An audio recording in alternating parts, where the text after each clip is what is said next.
Throughout the ages, architects and engineers have designed and built the great structures that have made our world and withstood the test of time.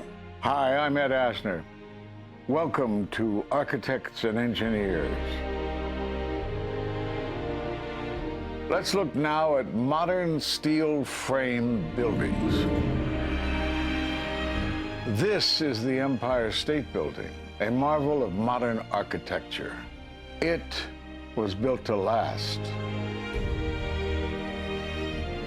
Architects and engineers of today use computers to design and engineer buildings that will endure the forces of nature, such as earthquakes, fires, and hurricanes. This modern skyscraper was also built to last.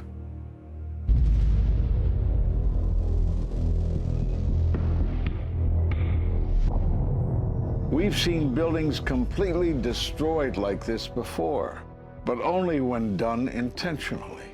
Danny Jowenko is the expert on this in Europe. What did he say? Dit is controlled demolition. Zeker weten. Zeker weten. Er is nagesprongen. Dit is in opdracht gebeurd. Dit heeft een team gedaan van experts. Let's compare. Explosives are used to demolish buildings like this in just seconds.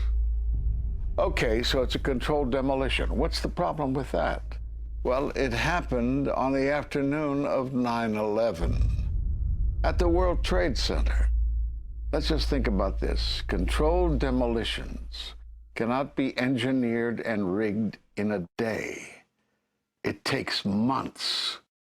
And therefore, this event must have been planned in advance. You hear that? Keep your eye on that building as they're coming down. The building is about to blow up. Moving back. We are walking back. There's a building about to blow up. Did they actually use the word brought down, and who was it that was telling you this? The fire department, and they did use the word, we're going to have to bring it down. And these people heard explosions. We heard this sound that sounded like a clap of thunder. It looked like there was a shock wave ripping through the building, and the windows all busted out. About a second later, the bottom floor caves out. The building followed after that. He takes his hand off, and you hear 3, 2, 1, and it was boom, boom, boom, boom, boom. And these reporters recognized it as a controlled demolition. And I turned in time to see what looked like a skyscraper implosion. It looked like it had been done by a demolition crew. The whole thing just collapsing down on itself. For the third time today, it's reminiscent of those pictures we've all seen too much on television before, when a building was deliberately destroyed by well-placed dynamite to knock it down. It was almost as if it were a planned implosion. It just pancaked. So what's the problem if this was a planned demolition? Well, we are told by government agencies that this building came down as a result of normal office fires. The National Institute of Standards and Technology produced their final report in 2008. World Trade Center 7 collapsed because of fires fueled by office furnishings. It did not collapse from explosives or from fuel oil fires. But what do you think brought down the building? And what caught my eye is more than 1,300 architects and engineers examined the evidence about Building 7's collapse and disagree with the official report issued by the National Institute of Standards and Technology. I certainly am much more open-minded about it than I was, and it is because of the involvement of the 9/11 families and all these engineers and architects. You are about to hear from architect of 23 years, Richard Gage, AIA, member of the American Institute of Architects and founder of Architects and Engineers for 9/11 Truth. Now there are more than 1,500 architects and engineers who say that it could not have been brought down by office fires. They are backed by 9/11 family members who are calling for an independent, unbiased investigation. I'm Richard Gage. Fires have never before caused the collapse of any skyscraper. even though there are numerous examples of much hotter, larger, and longer-lasting fires in these buildings. And in the case of Building 7, the fire that NIST said started the collapse had actually burned out over an hour before.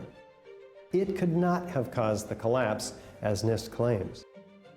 Yet this 47-story, modern steel-frame skyscraper, which was not hit by an airplane, collapses mostly into its own footprint like a house of cards, as fast as a bowling ball falling off the side of the building, in just under 7 seconds. Listen to the experts.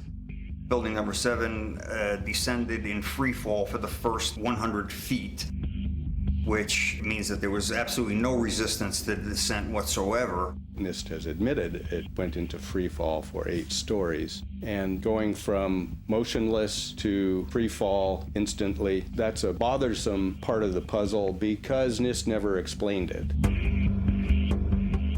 We've got a building that came down in its own footprint, so all of the columns really needed to be severed at the same time in order for that structure to fall the way that we saw. The symmetry is the smoking gun. The whole building completely comes down in one continuous motion.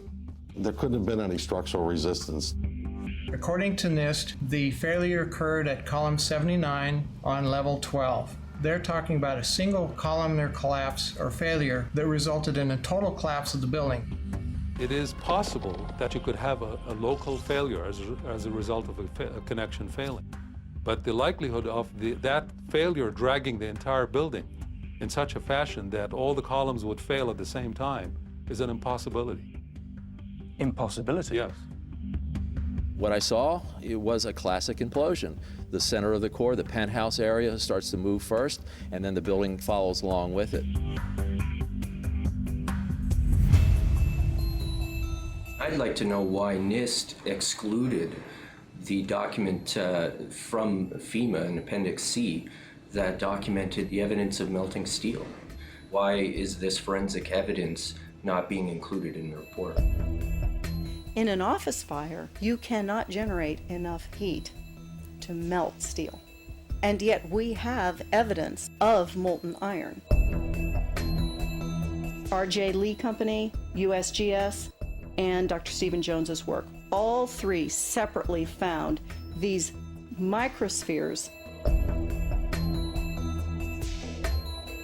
In the dust, we found what we characterize as unreacted thermitic material in the shape of some very tiny red-gray chips, which have different properties, and in the reaction they produce molten iron, which is the prime indication of a thermitic reaction. And such a reaction can be used to destroy steel structures.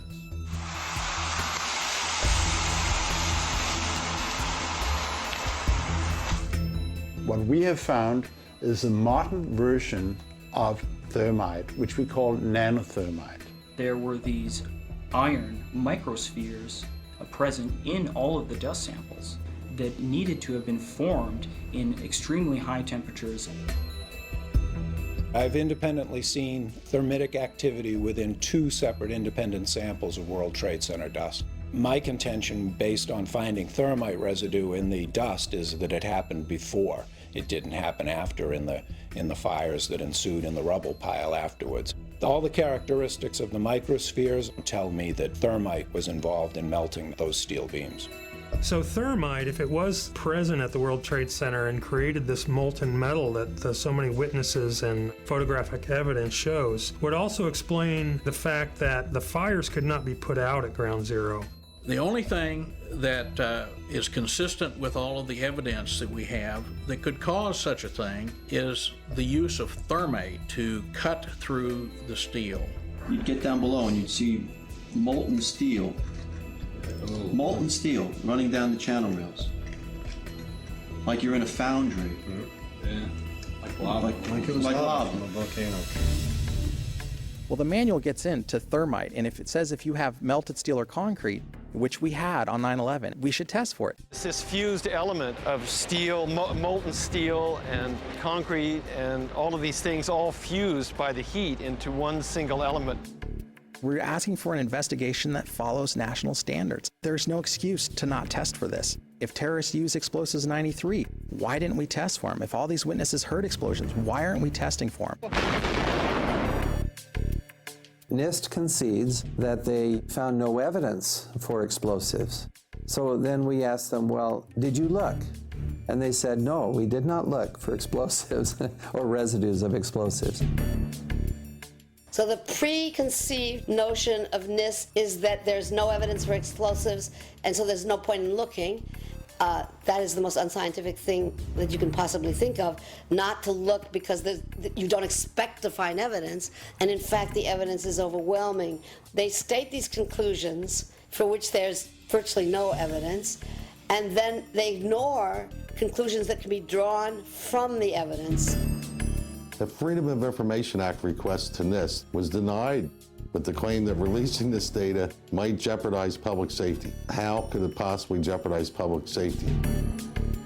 The destruction of evidence was a criminal act in itself. It was already being carted away and destroyed when the FEMA investigators got there about a month after September 11th. You can't do science when you are deprived of the evidence and when your hypothesis is the least valid instead of the most likely. When the most likely hypothesis in the case of Building 7 wasn't even mentioned. This is not science. The scientific forensic evidence, ignored by NIST, but carefully reviewed by teams of technical professionals, corroborates the hypothesis of explosive controlled demolition. We've traveled to 21 foreign countries and 32 American cities, bringing this evidence to the attention of the public. And we're backed by 9/11 family members and other concerned citizens who are calling for an independent, unbiased investigation. I'm a family member trying to find out the answers to the murder of 3,000 plus people. The bottom line is that it needs to be investigated properly. Please look at architects and engineers. People all around the world, scientists all around the world are questioning this. And there's some deep, deep explaining to do. It took some kind of consciousness raising on my part before I was willing to look at the possibilities. And really, you need to go where the evidence leads. As an engineer, and I have 3 degrees in engineering, I signed that petition for architects and engineers for 9/11 truth some time ago because the American people absolutely need the truth of 9/11. Look at the evidence. In fact, I'll say this very categorically. Any reasonable person who looks at the evidence that's been brought forward has got to come away with the feeling that something has to be done, a real investigation has to be put forward. We will never heal. This country will never, ever, ever forget that day. We have to demand a new investigation. I want justice here. The country owns this. We were all victims. You all should want answers. It's not just ours, not just mine. We all lost something that day. It's distressing for everyone to come to terms with this evidence. But we must pursue the truth wherever it leads. Look at the evidence and decide for yourself.